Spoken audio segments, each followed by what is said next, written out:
देखिए, chapter 12 linear programming है। इसके फॉर्मूले हम लोग यहाँ पे समझ लेते हैं। फर्स्ट हेडिंग क्या है यहाँ पे? लीनियर प्रोग्रामिंग की डेफिनेशन है, क्या होता है। तो लीनियर प्रोग्रामिंग पहले जनरल टाइप से समझ लेते हैं कि इसकी क्या नीड थी और इसको किस तरह से यूज़ किया गया रूटीन लाइफ में। कौन सी ऐसी सिचुएशंस थी जिनमें हम लोगों को लीनियर प्रोग्रामिंग की ज़रूरत पड़ी। तो जैसे कि एक एग्जांपल ले लेते हैं। कोई मैन्युफैक्चरर है, शॉपकीपर है, और उसके यहाँ चेयर और टेबल मैन्युफैक्चर होती है। तो अगर उसको कुछ ऐसी कंडीशन दी जाए जिसमें हमको ये पता करना हो कि नंबर ऑफ चेयर कितने वो मैन्युफैक्चर करे और कितने नंबर ऑफ टेबल मैन्युफैक्चर करे जिससे उसको प्रॉफिट हो ज़्यादा से ज़्यादा या उसको कम से कम लॉस हो। तो अगर उसको प्रॉफिट या लॉस फाइंड करना है और उसके लिए कुछ रेस्ट्रिक्शंस दिए जाते हैं कि इतने आवर काम होता है, इतने घंटे में टेबल बनती है, इतने आवर्स में चेयर बनती है, और इसके साथ साथ मटेरियल भी हमारे पास कंडीशन दी गई हो कि इतने मटेरियल में एक टेबल प्रिपेयर हो जाती है और इतने मटेरियल से एक चेयर प्रिपेयर हो जाती है।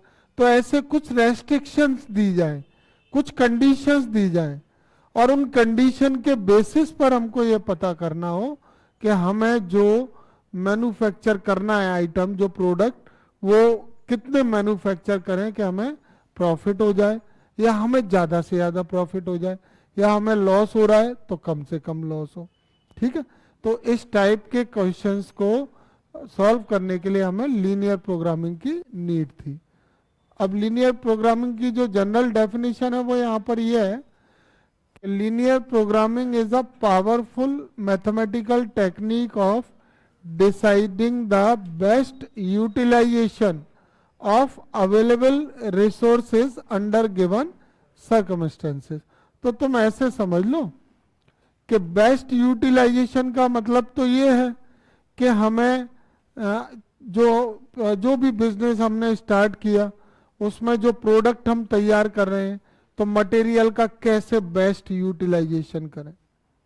और अवेलेबल रिसोर्सेज, तो अवेलेबल रिसोर्सेज हमारे पास क्या क्या चीज़ें अवेलेबल है उनको यूज़ करके हम उसका ज़्यादा से ज़्यादा यूटिलाइजेशन अच्छे से अच्छा करें। और गिवन सर्कमस्टेंसेस का मतलब है कि कंडीशन दी जाती है। कंडीशन का मतलब है मान लो टेबल बन रही है 2 आवर में, चेयर बन रही है 1 आवर में, तो ऐसे कितने चेयर कितने टेबल हम लोग रेडी करें। ठीक है। तो इस कंडीशन को हम लोग लीनियर प्रोग्रामिंग प्रॉब्लम के अकॉर्डिंग सॉल्व कर सकते हैं। ठीक है। तो ये डेफिनेशन समझ में आ गई कि ये एक पावरफुल टेक्निक है जिसमें हमको बेस्ट यूटिलाइजेशन पता करना है।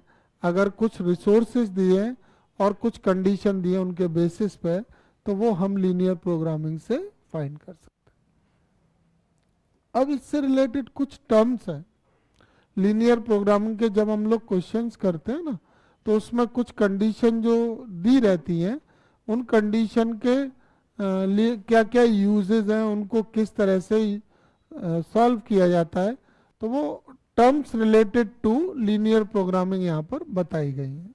जैसे कि सबसे पहले आता है ऑब्जेक्टिव फंक्शन। ऑब्जेक्टिव फंक्शन क्या होता है? ये एक ऐसी लीनियर इक्वेशन होती है जिसकी हमको मैक्सिमम या मिनिमम वैल्यू कुछ कंडीशन के बेसिस पर फाइंड करनी होती है। तो objective function is a linear function between the variables whose maximum या minimum value to be calculated. ठीक है। तो the function whose maximum minimum value to be determined is called the objective function. Constants और linear constants क्या होते हैं? Constants को हम लोग इनइक्वालिटी भी बोल सकते हैं। जैसे कि हमने नंबर ऑफ चेयर x ले लिया और नंबर ऑफ टेबल y ले लिया। चेयर बन रही है 2 आवर में, टेबल बन रही है 3 आवर में, तो 2x प्लस 3y। और आपसे बोला जाए कि मैक्सिमम 500 आवर्स का 1 वीक में काम होता है, 1 वीक के अंदर अगर वर्क हो रहा है, तो वो कहते हैं कि मान लीजिए 1 वीक में जो वर्कर हैं वो 200 आवर मैक्सिमम वर्क करते हैं, तो ये जो इनके कंडीशन बन के आएगी कि चेयर बन रही है 2 आवर में, तो एक्स चेयर 2x में बन जाएंगी, वाई चेयर 3y आवर में, और ये लेस देन या इक्वल टू हो जाएगा किससे, 200 से।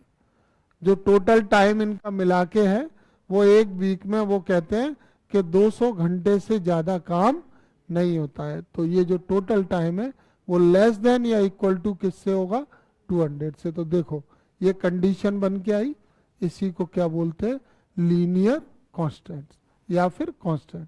कांस्टेंट क्या होता है कि वो कांस्टेंट टर्म में भी हो सकता है और वेरिएबल में भी, और लीनियर कांस्टेंट वो होते हैं जिनमें वेरिएबल की पावर 1 होगी, ठीक है। जैसे यहाँ पे x और y वेरिएबल है और दोनों की पावर क्या है, 1 है, और इनइक्वलिटी जरूर आएगी, इक्वल टू साइन नहीं होगा, लेस देन हो सकता है, greater than, less than equal to या ग्रेटर देन। तो इस तरह की जो इनइक्वलिटी लीनियर प्रोग्रामिंग प्रॉब्लम में दी होती है उन्हीं को हम लोग क्या कहते हैं, लीनियर कांस्टेंट्स। और इनइक्वलिटी को इनइक्वेशन भी बोला जाता है। तो दो जैसे इक्वल टू साइन लगा है तो वो क्या है, इक्वेशन, और अगर लेस देन ग्रेटर देन लगे हैं तो वो क्या है, इनइक्वेशन।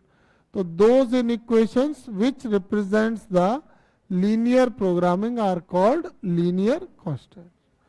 नॉन नेगेटिव रेस्ट्रिक्शंस क्या होते हैं? अब यहीं पर अगर मैं तुमसे ये पूछूं कि ये नंबर ऑफ चेयर और टेबल नेगेटिव आ सकते हैं क्या, इनकी क्वांटिटी नेगेटिव हो सकती है? नहीं। तो यहां पर हम ये बोलेंगे कि x और y की वैल्यू कैसी है, ग्रेटर देन इक्वल टू 0, या तो एक भी नहीं बने या एक से ज्यादा बने, कितनी भी क्वांटिटी हो सकती है। तो ये नंबर ऑफ चेयर और टेबल कभी नेगेटिव नहीं हो सकता, तो नेगेटिव नहीं हो सकता तो इसको क्या बोलेंगे, नॉन नेगेटिव रेस्ट्रिक्शंस, ये वाले जिनमें वैल्यू कैसी होती है, पॉजिटिव। अगली डेफिनेशन क्या है, feasible region. Linear programming problem के क्वेश्चन में जब लीनियर कांस्टेंट्स दिए होते हैं इस टाइप के, लेस देन इन इक्वेशंस दी होती है ना ऐसी, तो उन इक्वेशंस को ड्रॉ करके और ग्राफ बनाते हैं। उस ग्राफ से एक रीजन बनता है, एरिया। वो एरिया बाउंडेड भी हो सकता है और वो अनबाउंडेड भी हो सकता है। तो वो जो एरिया बनकर आता है लीनियर कांस्टेंट से, उसी को हम लोग क्या कहते हैं, feasible region. The region to which the value of variable quantities obeying all the constants of given problem are related is called feasible reason। यानी कि कोई भी लीनियर प्रोग्रामिंग में जो लीनियर कांस्टेंट्स होते हैं, उन लीनियर कांस्टेंट्स में जो वेरिएबल है वो जिस फीजिबल रीजन में, जिस एरिया के अंदर लाई करते हैं, जिसको सेटिस्फाई करते हैं, वही एरिया क्या बोला जाता है, फीजिबल रीजन। ठीक है। नेक्स्ट क्या है, फीजिबल सॉल्यूशन। तो x और y की वो वैल्यू जो फीजिबल रीजन में लाई करती है उन्हीं को क्या बोलते हैं, फीजिबल सॉल्यूशन। किसी भी लीनियर प्रोग्रामिंग प्रॉब्लम का जो सॉल्यूशन है वो फीजिबल रीजन में लाई करता है। तो फीजिबल रीजन में जो सॉल्यूशन लाई करेगा उसको क्या बोलेंगे, फीजिबल सॉल्यूशन। ठीक है। The set of solution of variable quantity मतलब x और y, x और y की वैल्यू, वो सारी वैल्यू जो फीजिबल रीजन में लाई करती है उसको सेटिस्फाई करती है, उसी को क्या बोलते हैं, फीजिबल सॉल्यूशन। ऑप्टिमल वैल्यू क्या होती है, जब हमको कोई लीनियर प्रोग्रामिंग क्वेश्चन में ऑब्जेक्टिव फंक्शन दिया रहता है जिसका मैक्सिमाइज या मिनिमाइज हमको करना है, जैसे कोई ऑब्जेक्टिव फंक्शन की मैक्सिमम या मिनिमम वैल्यू निकालनी है। फॉर एग्जाम्पल यही हम अगर मान के चले कि ये 2x + 3y करके कुछ लीनियर कांस्टेंट्स हैं, ये पॉजिटिव होंगे। और आपसे कहें कि z equal to X plus Y है, तो ये क्या हो गया, ऑब्जेक्टिव फंक्शन। और ये नंबर ऑफ चेयर है और ये नंबर ऑफ टेबल। अब आपसे पूछें कि ज्यादा से ज्यादा कितने चेयर और टेबल मिलाकर प्रोड्यूस किए जाए, मैन्युफैक्चर किए जाए, जिससे कि हमको प्रॉफिट ज्यादा हो। तो इस फंक्शन की मैक्सिमम वैल्यू निकालनी पड़ेगी, या कभी कभी वो कहते हैं मिनिमम वैल्यू निकालो। तो जिस फंक्शन की, जिस ऑब्जेक्टिव फंक्शन की मिनिमम या मैक्सिमम वैल्यू निकाली जाती है, उन मिनिमम मैक्सिमम वैल्यू को ही क्या बोलते हैं, ऑप्टिमल वैल्यू। दोनों में से कोई एक। और जब एक्सट्रीम वैल्यू की बात आती है, तो एक्सट्रीम वैल्यू का मतलब है मिनिमम एंड मैक्सिमम बोथ। अगर दोनों वैल्यू ली जाएंगी तो उसको हम क्या बोलेंगे, objective function, sorry extreme value. और ऑप्टिमल वैल्यू में यहां पे क्या लगा हुआ है, और मिनिमम और मैक्सिमम। ठीक है। एक्सट्रीम वैल्यू थ्योरम क्या होती है, जैसे हम लोग लीनियर प्रोग्रामिंग प्रॉब्लम के क्वेश्चन सॉल्व करेंगे, तो एक लीनियर कांस्टेंट की लाइन बन के आएगी, ठीक है, एक और लाइन ऐसे कुछ बन के आएगी, इन दोनों लाइन से फिजिबल रीजन बन के आएगा, दोनों के बीच में इस तरह से कोई, ये फिजिबल रीजन इस तरह से आ जाएगा।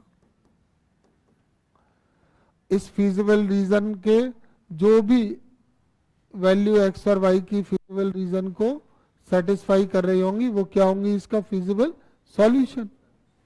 तो अब एक्सट्रीम वैल्यू थ्योरम क्या है कि ये जो फिजिबल रीजन आया है ना, जिसका नाम है ओ ए ई बी, इसके कितने वर्टेक्स हैं यहाँ पे, 4। तो ये 4 वर्टेक्स पर ही इसकी मिनिमम या मैक्सिमम वैल्यू लाई करती है। यही क्या है, एक्सट्रीम वैल्यू थ्योरम। किसी भी एलपीपी में, लीनियर प्रोग्रामिंग प्रॉब्लम में, ऑब्जेक्टिव फंक्शन की जो मिनिमम या मैक्सिमम वैल्यू है, वो हमेशा फिजिबल रीजन के वर्टेक्स पर आती है। जैसे ये फिजिबल रीजन है, ऑब्जेक्टिव फंक्शन है z इक्वल टू मान लो x प्लस वाई, तो z की जो मैक्सिमम या फिर z की जो मिनिमम वैल्यू है, जिसको हम लोग क्या बोलते हैं, ऑप्टिमल वैल्यू, ये वैल्यू इसके वर्टेक्स पर आएगी। या तो वर्टेक्स O पर मिल जाएगी, A पर, E पर या B पर। This is called the extreme value theorem. पढ़ लें एक बार। मिनिमम और maximum value determine by a non empty closed convex polygon. ये क्लोज्ड है ना, closed convex polygon of objective function ax plus B Y, ये ax प्लस बी वाई की फॉर्म है। In the feasible region lies on any vertex. तो जो objective function की minimum या मैक्सिमम वैल्यू है, वो एनी वर्टेक्स पर लाई करती है। किसके वर्टेक्स पर, ये किसके वर्टेक्स है, ये फिजिबल रीजन के। ठीक है, यही थ्योरम को क्या बोलते हैं, एक्सट्रीम वैल्यू थ्योरम। आ गया समझ में।